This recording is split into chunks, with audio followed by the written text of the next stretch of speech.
So, good day everyone. Today we're going to take a look at how to calculate Pearson correlation. Let's just jump straight to it. Uh, so Pearson correlation is a coefficient. Pearson correlation coefficient measures the linear relationship between two continuous variables. This is very important, calling it continuous variable, because we also have another type of correlation coefficient that measures discrete variable, and that is Spearman rank. And you should watch the next video to learn more about that.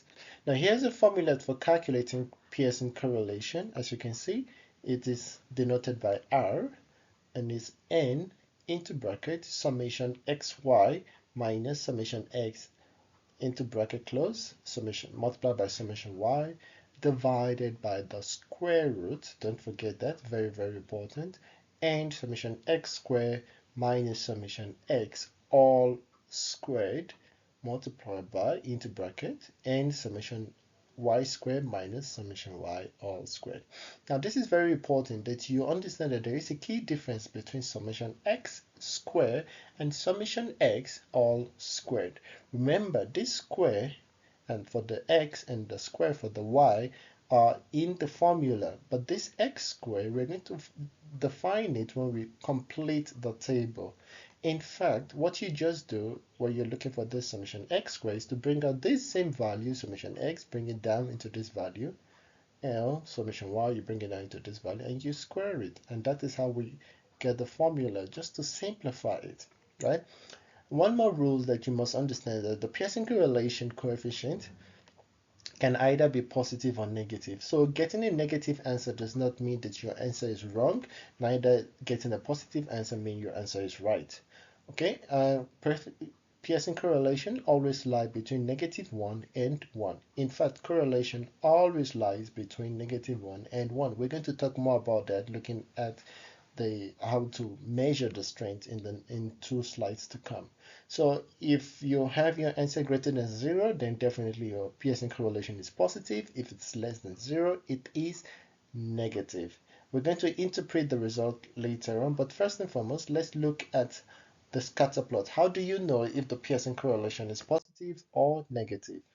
Now, when you draw a scatter plot, on the variable 1, you have your x-axis, and on the variable 2, which is your y-axis. Okay, this is just a preamble of what a scatter plot looks like. Now, the scatter plot allows you to visualize if your data set is going to be a positive value, that is, if your correlation coefficient is going to have a positive result. As you can see, the data set here is moving upwards in an upward direction. It means that as x is increasing, y is also increasing, and that is why you have this positive relationship. But if you look at this other side, as x is increasing, y is decreasing, and this is a negative relationship, linear relationship, a negative linear relationship. If we have to draw a line here, you will see that it is going downwards from left to right, while in the positive it's going upward from left to right. So this is how to visualize your scatter plot. Remember, x-axis is here and y-axis is here. So if you're plotting it, so what you want to say is when x is, let's say for instance, 0.1, y is what, 0.22 or thereabout. That's for this dot. And if you look at here, when x is, let's say 1, y is 0.9. So you can see anyone can do this plot, and you can also interpret your result. Now let's see how we interpret the Pearson correlation coefficient, or matter of fact, any correlation coefficient, including the Spearman rank. So interpreting the Pearson correlation coefficient, you can also change this to just basic correlation coefficient.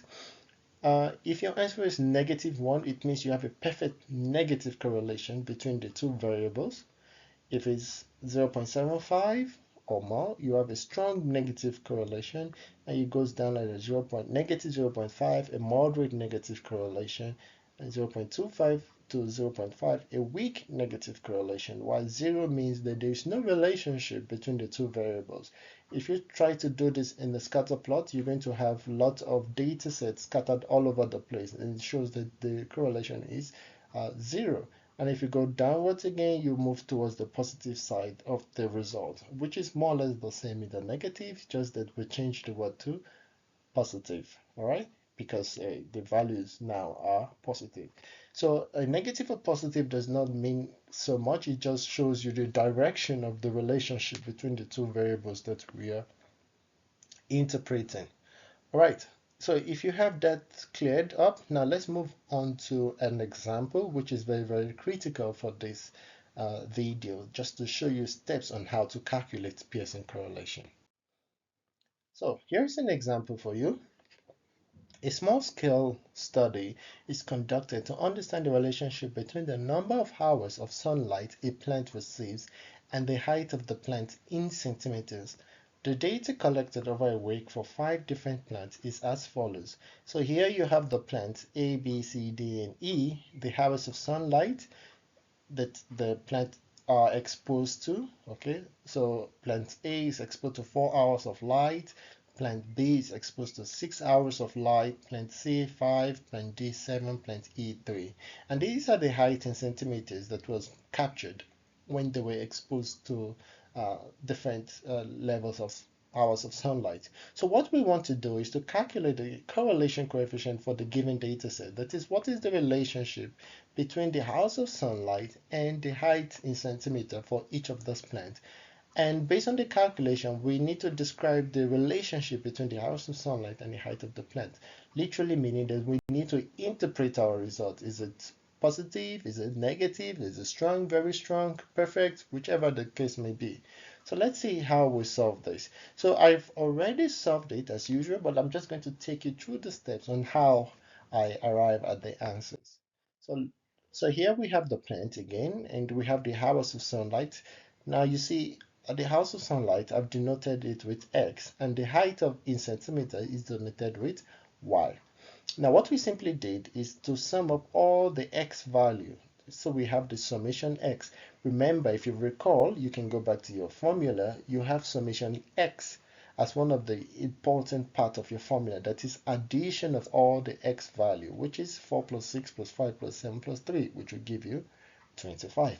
You do the same thing for y. You sum up 10 plus 15 plus 12 plus 16 plus 8. It will give you 61. Now, we turn our attention to xy. So if you go back to your formula again, you're going to find a part on your formula which is written summation xy. So summation xy simply means you will need to first multiply each of the x by the y. That is 4 multiplied by 10 is 40, 6 multiplied by 15 is 90, 5 multiplied by 12 is 60, and on till 3 times 8 is 24. So once we find out x and y, that is multiplication of each of these two columns, we get the addition of x and y, summation of x and y, and we get the value of 326. Now we create another column again because we know this is in the formula x squared, we need to find it, and y squared. So let's do both of them together. So what is x squared? X squared simply means each of these value we need to square them. That is 4 square for x is 16. For y, it is 10 square, which is 100. For x, again, is 6. We square is 36. For 5 is 25. For 7, 49. For 3 is 9. And then we do the same thing for y as well. 10 is 100. 15 is 225. 12 is 144. And 16 is 256. And 8 is 64. And once we are done, we could now sum them up, and that is how we got 135 for x squared and 789 for y squared.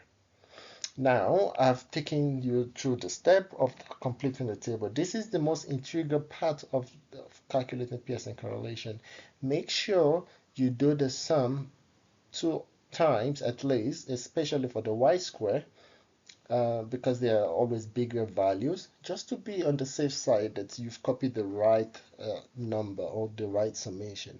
Now that we have all our answers, all we need to do is to substitute all these answers into the formula. Now I want you to pause and make sure you take a pause and on the formula, try to insert each of these answers in the formula and see what you're going to get. Okay. So, was this what you get? was R equals to this. Now, I didn't mention anything about the 5. Now, where did I get the 5 from? If you recall, we have 5 different plants, and that is where we got the 5 in this n is equal to 5. So n is multiplied by summation xy, which in our case is 326, minus summation x, okay, which is 25, multiply again bracket summation y, which is represented by 61. And then don't forget there was a square root in our formula.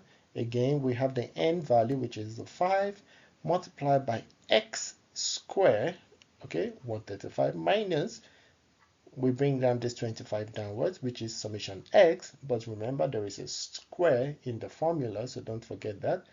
And again is 5 multiplied by y squared, 789, minus 61, you just bring this one down, which is multiplied, which is squared. All right, so we close the bracket again, and this is what you have in the numerator. That is 5 multiplied by 326 will give you 1630, minus 25 multiplied by 61 will give you 1525, divided by the square root.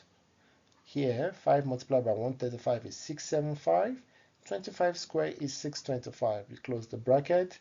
5 multiplied by 789 is 3945, minus 61 squared, which is 3721.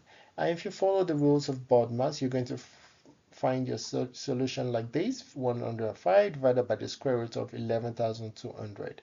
The square root of 11,200 is 105.83, and here is our final answer: 105 divided by 105.83. So you see that it's a very strong positive relationship between hours of sunlight and the height of plant.